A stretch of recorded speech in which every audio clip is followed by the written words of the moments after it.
오늘 시편도 표제에 보면 다윗의 마스길 이렇게 나와 있습니다. 마스길이라는 시편이 계속해서 이어지고 있는데요. 바로 교훈, 마스길은 교훈이라고 했습니다. 그런데 어떤 교훈이냐, 어떤 그런 우리가 전하고 받는 그런 일반 지식을 이야기하는 것이 아니라 삶의 교훈, 특별히 고난 가운데서 얻는 교훈, 그것을 마스길이다라고 이렇게 말하고 있습니다. 어떻게 보면 교훈은 내 속으로부터 나오는 것이죠. 바깥으로부터 들어오는 것이라기보다는 들어와서 내 안에서 나에게 말해주는 무엇, 혹은 체득한 어떤 그런 진리, 이런 것을 교훈이라고 할 수 있겠습니다. 가장 아름다운 교훈은 절대절명의 위기 가운데서 주어지는 것이 아닌가 이렇게 생각합니다. 우리가 행복할 때, 또 내가 무엇을 노력해서 성취했을 때의 교훈도 분명히 있습니다만은 그것보다 훨씬 뭔가 인생의 묘미와 또 심오함과 아름다움을 우리에게 알려주는 그런 교훈은 내가 고난을 받을 때, 그래서 시편 기자는 마스길이라는 이 교훈을 특별히 이런 고난의 교훈으로 여기고 있습니다. 어떻게 보면 뜨거운 불 가운데서 가장 비치는 그런 검이 만들어지고요. 또 가장 딱딱한 어떤 껍질을 가지고 있는 그런 짐승이 가장 부드러운 어떤 그런 또 살을 가지고 있고, 막 고래나 이런 보면 물살을 헤치고 항상 그 물살과 부딪히고 또 저 북극이나 이런 데 추위에 부딪히는 그런 어류나 이런 어류들이 보면 훨씬 속은 부드럽다.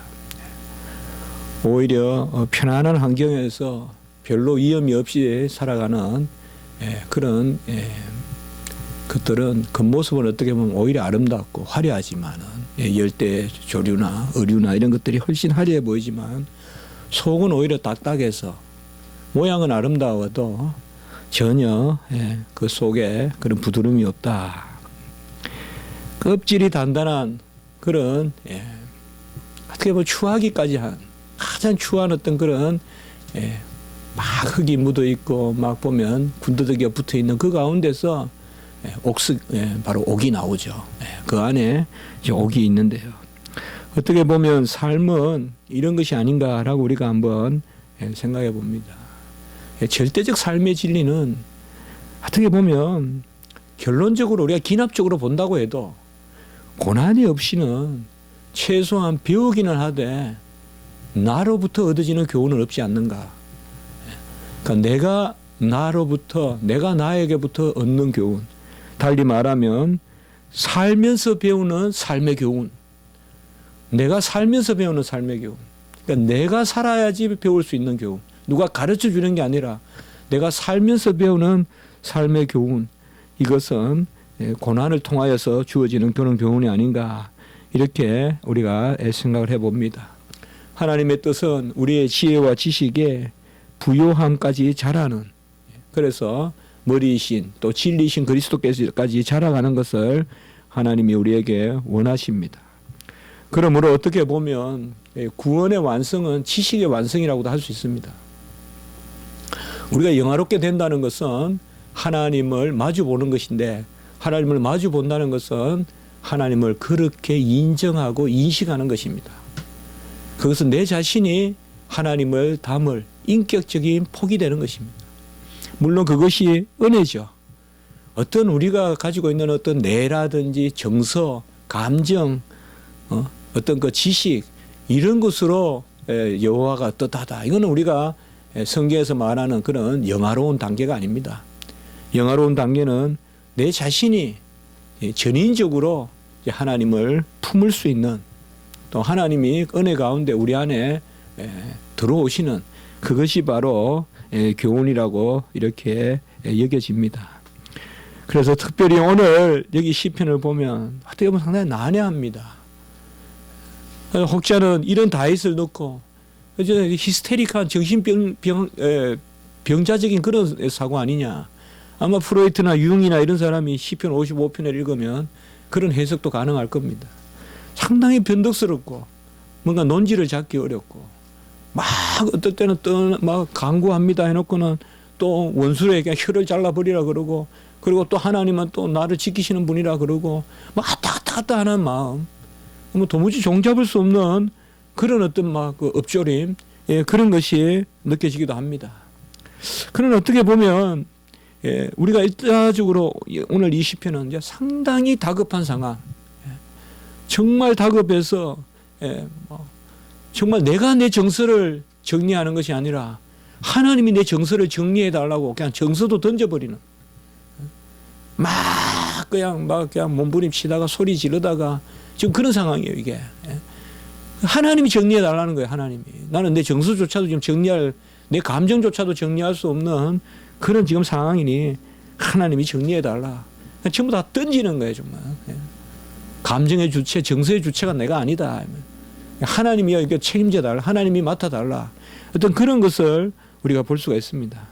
그래서 본 시편은 어떤 해석을 가하기보다 그냥 쭉 읽으면서 우리가 우리 자신도 이런 연약함이 있고 우리 자신도 이런 모습 막 우리가 기도하다 보면 때는 웃기도 하고 울기도 하고 뭐 일부러 그런 것은 아니지만 진짜 우리가 은밀히 하나님 앞에 기도할 때 그런 모습이 되거든요. 울다 하거든요. 어떤 그런 것들이 느껴지는 어떻게 보면 가장 본연적인 우리의 모습이라고 할까요? 하나님 앞에서의. 뭐 본 시편의 배경에 대해서는 정확하게 알 수는 없습니다. 우리가 지난 주간에 54편은 그 시편의 배경이 아주 뚜렷했는데요. 오늘 55편은 역시 사울에게 쫓겼을 때 썼었다고 보는 경우도 있고 아들 압살롬에게 쫓겼을 때 썼던 것이다라고 이제 보는 견해도 있는데요. 시라는 것은 어떤 상황 하에 쓰여지지만은 또 그 상황을 넘어서서 또 읽혀지는 게 또 시기 때문에 우리가 어쨌든 다급한 것이다. 그래서 먼저 오늘 우리가 시편을 그나마 우리가 한번 정리해 본다면 한 3가지 정도로 좀 볼 수가 있을 것 같은데요. 첫 번째는 이 시편 기자의 지금 처지가 어떠한가 이것을 우리가 한번 생각해 볼 수가 있겠습니다. 2절에 보면 내가 근심으로 편하지 못하며 탄식하오니라고 이렇게 되어 있습니다. 근심함으로 말미암아 편치 못하고 탄식하오니 이게 바로 이 시편 기자의 마음인데요. 칼빈의 주석에 보면 이걸 원어 그대로 번역해 나왔어요. 아주 생생하게. 어떻게 번역했는가 하면 여기에 내가 근심으로라는 말은 근심은 원어가 중얼중얼거리다. 그게 뭐냐 하면 얼마나 그냥 마음에 둘 곳이 없는지 막 그냥 중얼중얼 내가 이래도 되나 저래도 되나 이래가 나 죽는 거 아니야 사는 것 아니야 이런 거 있잖아요 우리가 그 이야기예요 지금. 마음에 근심이 확 몰려와서 막 어찌 하는 거 있잖아 우리가. 자녀들 키워보면 알아요 여러분들. 자녀들 키워보면 어쩌나 이런 말 나와요 부모들 입에서 나도 모르게 내 자신에게보다. 그래서 내가 근심으로 편하지 못하고 칼빈은 여기 편하지 못하다는 말은 울부짖는다 원어적으로.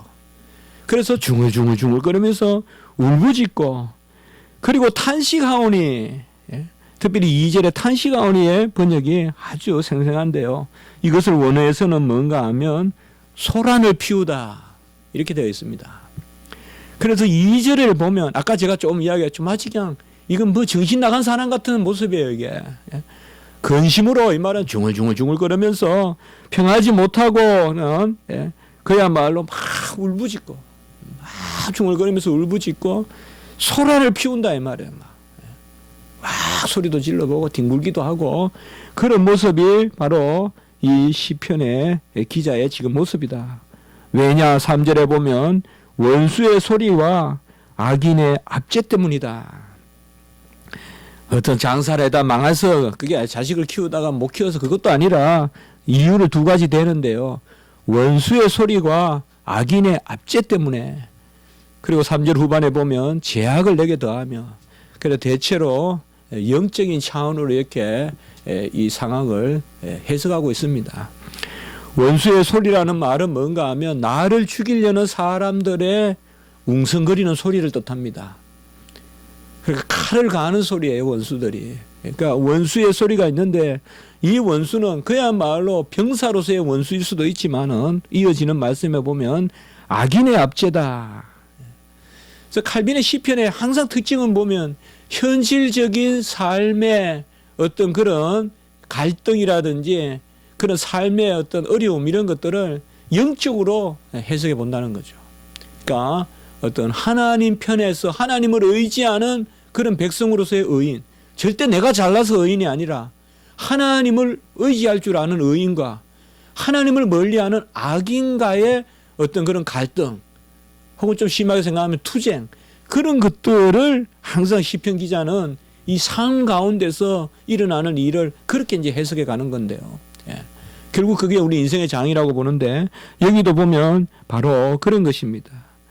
그래서 근심으로 편하지 못하고 탄식한다 이 말은 바로 악인들이 막 도무지 걷잡을 수 없이 군사들을 모아서 웅성웅성거리면서 원수들이 소리를 내고 악인의 압제 때문에. 그리고 오늘 4절의 말씀에 보면 내 마음이 내 속에서 심히 아파하며 2절에서 아까 금방 우리가 보았듯이 근심으로 편하지 못하고 탄식하고 4절에는 보면 내 마음이 심히 아파하며 사망의 위험이 내게 이르렀도다라고 이렇게 말하고 있습니다. 우리가 이 구절을 보면 금방 한 가지 말씀이 떠오르죠. 우리 주님께서 겟세마네에서 기도하실 때 고민하고 슬퍼하사 말씀하시되 내 마음이 매우 고민하여 죽게 되었으니. 우리 주님께서 겟세마네에서 그렇게 말씀하셨다. 고민하면서 또 슬퍼하면서 내가 얼마나 큰 고민이 있는지 죽게 되었으니. 오늘 여기도 4절에 보면 내 마음이 심히 속에서 아파하여서 사망의 위험이 내게 이르렀도다. 우리가 겟세마네에서 예수님의 죽게 되었다는 것을 특별히 우리가 영혼의 고통으로 이해하거든요. 분명히 죽음은 고통이 있습니다. 죽음은 편안한 게 아니에요. 어떤 그런 평화로운 죽음이라는 것은 거짓말이에요. 죽음은 분명히 죄의 값이고 죄의 값으로서의 죽음 그 자체는 육체의 고통이 아니라 영혼의 고통이 따르는 거예요. 우리는 무슨 살을 베고 무슨 검으로 찌르고 하는 그런 고통이 죽음의 고통이라 생각하기 쉬운데 그것은 육체가 당하는 것이고 죽음은 영혼이 떠나는 거예요. 육체를. 죽음에는 고요한 고통이 있어요. 여러분들. 믿는 우리 백성도 이 죽음의 고통을 잘 받아들여야 돼요. 분명히 죽음에는 고통이 있어요. 육체적인 말. 아무리 편안히 죽어도 영혼의 고통이 따르는 거예요. 죽음에는. 육체의 고통이 아니에요. 죽음의 고통은. 영육의 분리의 고통이기 때문에 영혼의 고통이에요. 그 영혼의 고통, 죄의 값을 치르는 크라이막스가 바로 죽음이에요. 그 단계는 질병이고요.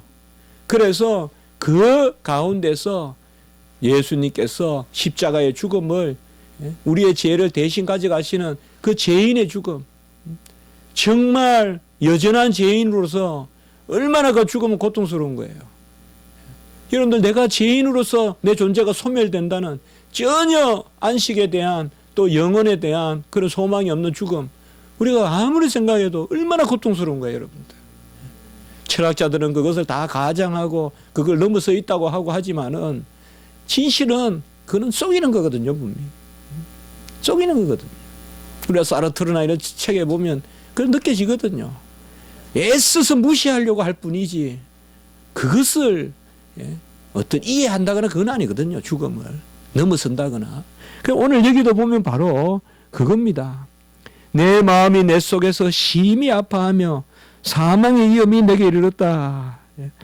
이것이 바로 예수 그리스도의 그런 영혼의 고통, 그 영혼의 극심한 고통을 또한 말하고 있고요. 5절에 보면 두려움과 떨림이 내게 이르고 공포가 나를 덮었도다. 두려움과 떨림과 공포를 여기서 또한 말하고 있습니다.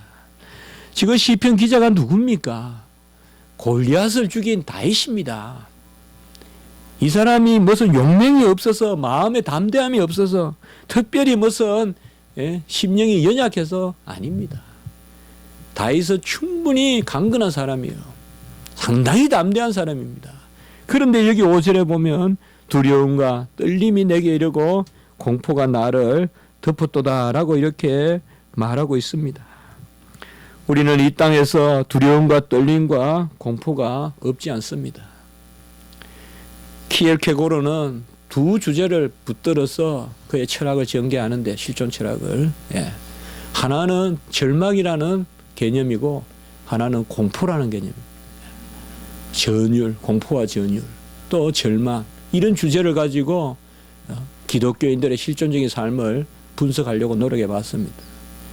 물론 정통신학과 많이 배치되는 부분도 없잖아 있지만은 어쨌든 키엘케고르가 그래도 우리에게 끼친 선한 영향은 이 땅에서 기독교인도 분명히 절망하는 존재라는 거예요. 그리고 분명히 공포와 전율 가운데 뜨는 존재라는 거예요. 그것도 솔직하게 이야기한 거예요. 뭔가 기독교인들은 공포도 없고, 기독교인들은 떨림도 없고, 전율도 없고, 기독교인들은 절망도 없고, 아니라는 거예요. 오히려 기독교인으로서 진정하게 느끼는 절망이야말로, 그것이야말로 바로 진정한 절망이라는 거예요. 그 진정한 절망은 오히려 생명에 이르는 거예요. 진정한 공포와 전율은 어떻게 보면 아름다운 동산으로 뛰어 올라가는 인간의 힘이에요. 아무것도 없을 때 그냥 깔아앉는 저지대, 습지대에서 내 몸이 녹아나고 내 몸이 썩어가는 것보다 사람은 공포와 전율이 있기 때문에 언덕에 꽃동산으로 뛰어 올라간다는 거예요. 그게 바로 크리스찬과 넌 크리스찬의 차이라는 거예요. 그래서 바로 여기에서도 오늘 보면 두려움과 떨림이 있고 공포가 나를 겹쳤는데, 이것은 비신자, 불신자의 그런 의미로서 믿음이 없으니까 떨리지, 공포가 있지, 그런 수준이 아니에요. 욥도 이런 공포가 있었던 거고, 아브라함도 이런 공포가 있었던 거고, 노아도 이런 떨림이 있었던 거예요. 다 믿음의 조상들도. 그래서 여기에 보면 우리가 다윗이 지금 노래하는 두려움과 떨림이 있고 공포가 나를 덮었도다, 이것도 어떤 육체적으로 봤을 때, 세상적으로 봤을 때 다윗은 이런 단어와 어울리지 않는 사람이에요. 다윗이 공포와 떨림이 있고 두려움이 있다 그러면 우리는 오죽하겠어요. 그 어린 다윗이 골리앗을 죽인 그 어린 다윗의 용맹스러운 다윗이, 우리가 그렇게 이것을 볼 것이 아니라 여기에는 바로 성도의 삶 가운데서 두려움도 있고 공포도 있고, 우리는 어떻게 보면 일 그 자체보다 일이 우리에게 주는 두려움, 그것으로 일 앞에 주저하는 우리의 모습이 많습니다. 그러나 어떻게 보면 우리 기독교인들은, 또 우리 믿는 사람들은 오히려 이런 공포와 전율을 예상할 수 있어야 됩니다. 우리가 이 세상에서 살아갈 때 어떻게 보면 공포와 전율은, 또 이런 공포와 두려움과 떨림은 우리에게 분명히 더욱 인식되는 것일 수도 있습니다. 더욱 많이 자각될 수도 있어요. 진정한 기독교인이라면 오히려 이 공포와 두려움을 더 느꼈을 거예요. 저는 솔직히 여러분들에게 고백합니다. 기도할 때 저는 두려움을 느낍니다. 기도할 때 저는 공포를 느낍니다. 그러나 그 길이 우리에게 소망의 길입니다. 그 길이. 어떻게 보면 기도라는 것은 모든 것을 모호하게 끌고 갑니다. 순간. 기도라는 것은 내가 붙들었던 그나마 내가 힘이 있어서 붙잡고 있는 밧줄조차도 놓게 만드는 어떤 그런 속성이 있습니다. 완전히 나는 산벼락에 있는데, 나는 밧줄을 하나 쥐고 그 이후 살아가고 있는데, 내 도덕, 내 노력, 근데 그것까지 놓게 만듭니다. 그것까지 놓는 이 공포는 악몽과 같은 것입니다. 이런 것들이 있습니다, 우리에게.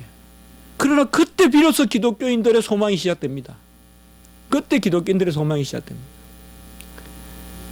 그래서 어떻게 보면 키엘케고르가 말했던 진정한 절망, 진정한 공포와 전율, 이런 것들은 아브라함도, 키엘케고르 책에 보면 계속 아브라함 이야기 나오고 하잖아요. 그래서 다 겪었던 것들이죠.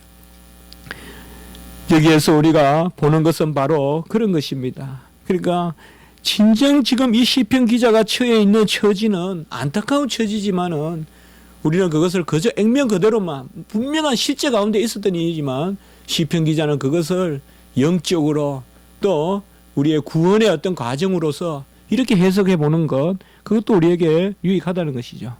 6절에서 7절에 보면 얼마나 처지가 딱하든지 날개가 있다면 7절에 보면 멀리 강야에 가서 머물 것이다.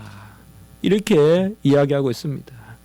비둘기와 같이 날개라도 있다면, 비둘기는 매에 쫓기는 모습, 매에 쫓기는 비둘기는 날개라도 있어서 도망을 치는데 나는 도무지 갈 곳이 없다 이거죠. 지금 실제로 다윗이 그런 처지에 처했잖아요.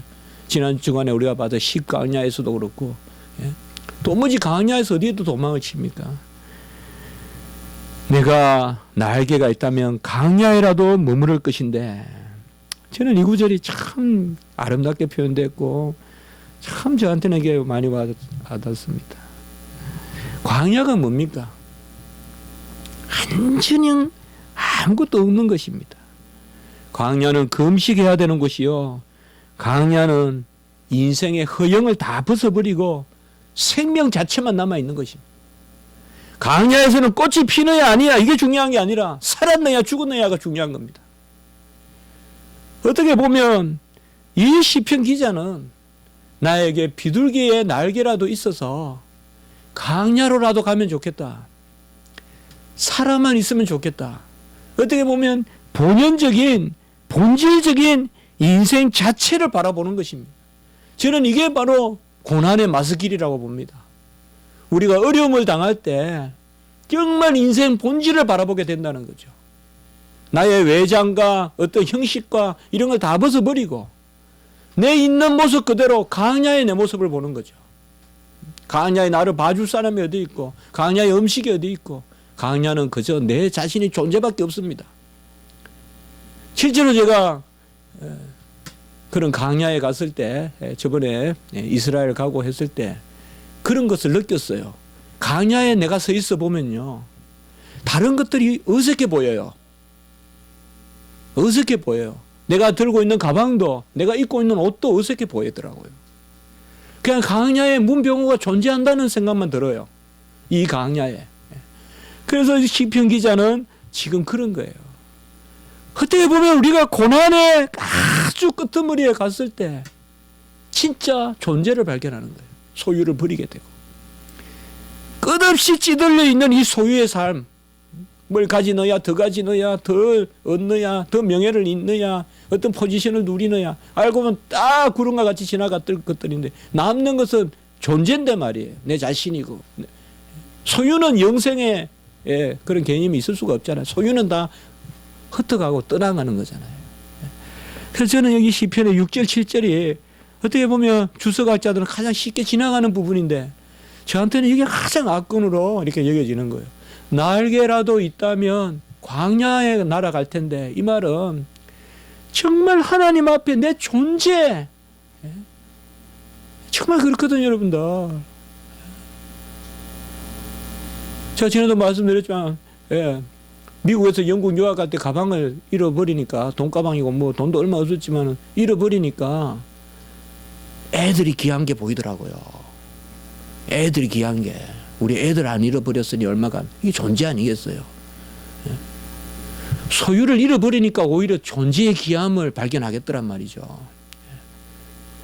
그래서 하나님이 왜 우리에게 고난을 주시느냐? 어떻게 보면 고난을 우리가 달게 받아야 되는 게 뭐냐? 로마 캐톨릭은 사서라도 고난을 하는 어떤 그런 수도 영성이나 이런 개념이 있지만은 성경이 말하는 것은 바로 이제 그런 부분이라는 거죠. 우리가 고난을 통하여서 하나님과 나와의 존재적 관계, 본질적 관계에 들어가게 된다는 거죠. 나머지는 전부 껍데기입니다, 사실은. 더 받았니, 덜 받았니, 어떤 일들에 대해서 하나의 그것은 가정일 뿐이고요. 10절에서 14절의 말씀에도 보면 원수가 주야로 성벽에 다니고 성중에 죄악과 재난이 있고 라고 이렇게 말하고 있고요. 10절에서 14절에 보면 성중에 다닌다는 말은 대놓고 할보한다는 것입니다. 옛날에는 죄인들이 부끄러워할 줄 알았는데 이제는 그냥 대놓고 그냥 죄를 저지른다. 이런 분위기가 있습니다. 우리 교계에도 있고요. 무슨 법만 지키면 된다 생각하고 막 그냥 이야기하는데, 특별히 12절에서 13절에 보면 나를 책망하는 자가 원수가 아니라, 원수라면 좋겠다 이 말이에요. 원수라면 참을 수 있겠다 이 말이에요. 나에 대하여 자기를 높이는 교만한 자가 내가 미워하는 자면 좋겠다. 그런데 13절에 보면 내 동료요, 친구요, 친우가 나를 대적한다 이 말이에요. 지금 이게 이제 우리가 어려운 구절인데, 누굴까? 다윗에게 대적했던 친구가 누굴까? 그렇게 우리가 보는데요. 어쨌든 바로 이러한 절박한 상황을 이야기하고 있습니다. 가장 내가 믿었던 친구, 가장 내가 믿었던 동료가 나를 대적하고 나에게 나를 업신여기고 이렇게 나타나더라 이 말이요. 그래서 나는 이것을 참기가 어렵다. 그리고 그들은 어떠한 사람이냐? 21절에서 보면 입은 우유기름보다 미끄러우나 마음은 전쟁이요. 말은 우유기름같이 아주 미끌미끌하게 하지만 속에는 그냥 전쟁하는 마음이 있고, 말은 기름보다 부드러우나 유하나 실상은 뽑힌 칼이로다. 이렇게 지금 노래하고 있습니다. 이것이 이제 우리가 조금 길게 봤는데 다윗이 지금 처한 상황입니다. 두 번째 크게 잠깐만 본다면, 이러한 다윗이 처한 상황 가운데서 다윗은 어떤 심령을 가지고 있었느냐. 1절과 2절에 보면 바로 기도하고, 내가 기도에 귀를 기울이시고 간구할 때 숨지 마시고 내게 굽히사 응답하소서라고 이렇게 역시 사명으로 세 구절로 강조하고 있습니다. 내 기도에 귀를 기울여 주시고 내가 간구할 때 숨지 마시고 내게 굽히사 응답하소서. 이렇게 생각하면 됩니다. 물에 빠진 사람이 행인이 있어요. 구해주십시오, 구해주십시오 하는 그 모습을 떠올리면 돼요. 내 목소리 들어달라, 귀를 기울이시고, 그리고 숨지 말라 이 말이에요. 내가 지금 도와달라 하는데 그냥 모른 척하고 지나가지 말라. 그리고 굽히사 응답하소서. 허리를 굽혀서 나를 건잡아 내달라 이 말. 끄집어 내달라. 지금 그런 것을 우리가 생각해 보면 될 것 같아요.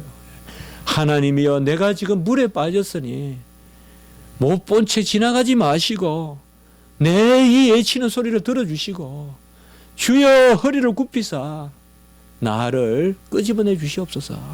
그렇게 기도하고 있습니다. 절박한 기도 아니겠어요? 물에 빠진 사람이 하나 지나가는 걸 보고 살려주세요, 살려주세요, 못 본 채 하지 말고 손만 내밀어 주세요 하는 그 마음으로 지금 기도하고 있고, 그리고 17절에 보면 저녁과 압침과 정오에 근심하여 탄식하리니 여호와께서 내 소리를 들으시리로다라고 이렇게 말하고 있습니다. 오늘 시편은 저도 조금 이렇게 산만하게 정리하고 있는데요. 본 시편은 저는 그렇게 생각해요. 정리하려고 할 필요 없고 그냥 읽으면 돼요. 계속. 그러나 굳이 한번 우리가 전해본다면, 아까 제가 모두에 말씀을 드렸듯이 상당히 어떤 보면 아마 심리학자들이 이런 시편을 가지고 시인의 분석을 아마 하려 든다 하면 이 시인은 결론은 정신병자로 나올 거예요 아마. 프로이트 같은 사람이 정신 분석해 보면 이 정신병자로 나타날 거예요. 막 어찌할 줄 모르고 막 왔다 갔다 하는 거죠 글이. 그래서 저도 왔다 갔다 하면서 지금 정리할 수밖에 없는데, 바로 그러면 저녁과 아침과 정오, 이거는 이스라엘의 시간은 저녁부터 시작되잖아요. 우리로 말하면 아침, 점심, 저녁이란 말이죠. 저녁과 아침과 정오에 내가 탄식하니니 내 소리를 들으소서.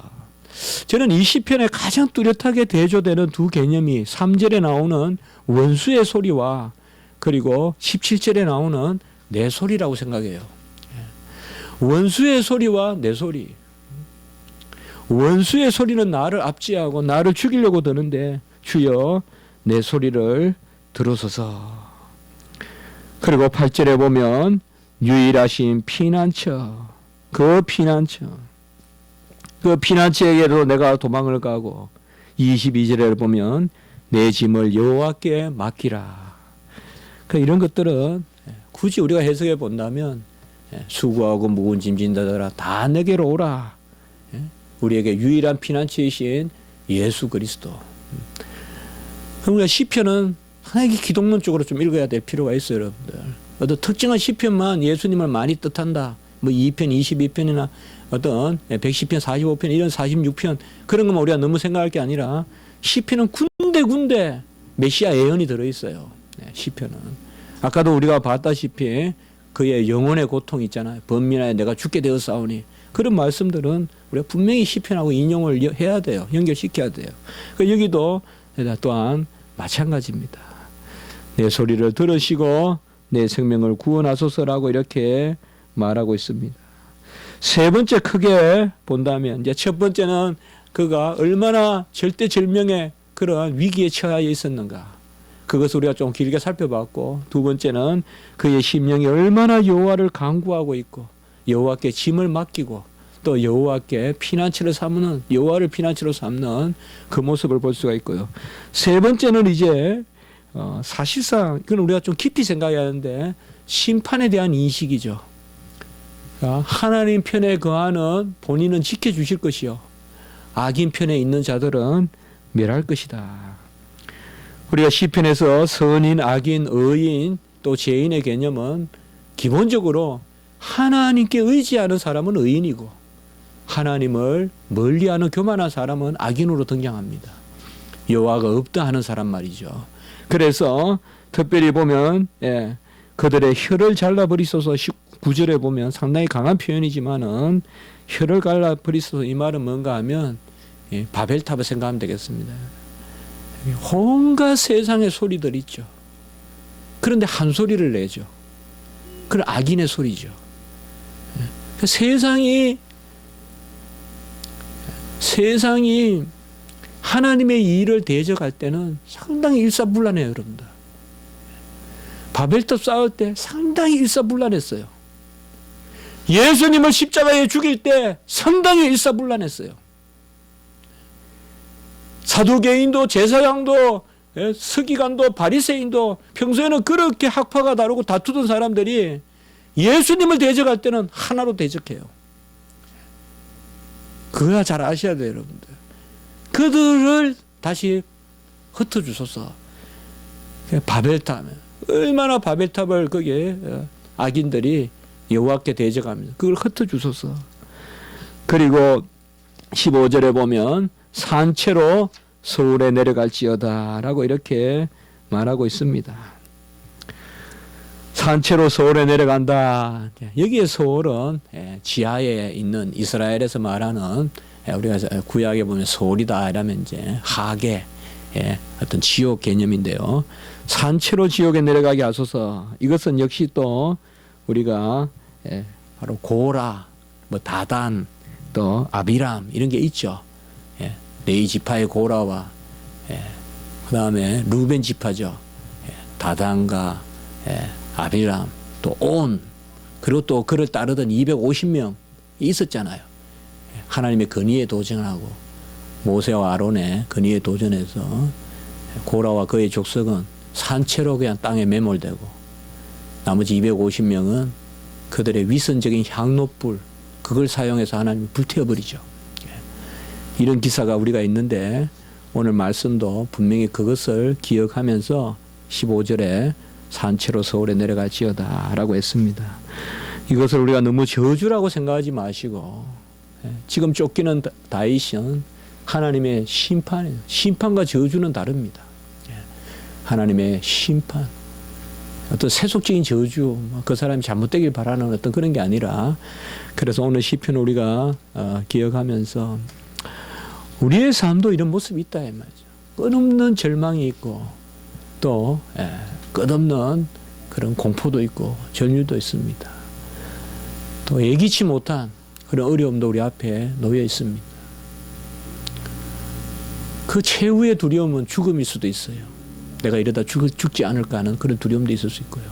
그러나 그런 가운데서도 예수 그리스도를 피난처로 삼고 그를 의지하고 즐거워하고 정말 어떤 내 모습의 공로가 아니라 여전한 내 모습 가운데서도 여호와를 즐거워하고 여호와께 나아가는 그런 것들.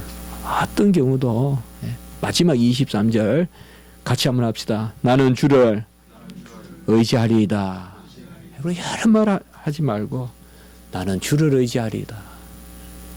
그 모양 괜찮습니다. 자세 괜찮습니다. 형식 괜찮습니다. 마음 중심이 중요합니다. 엎드리든 서든 걷든 나름 뛰어다니든 나는 주를 의지하리다.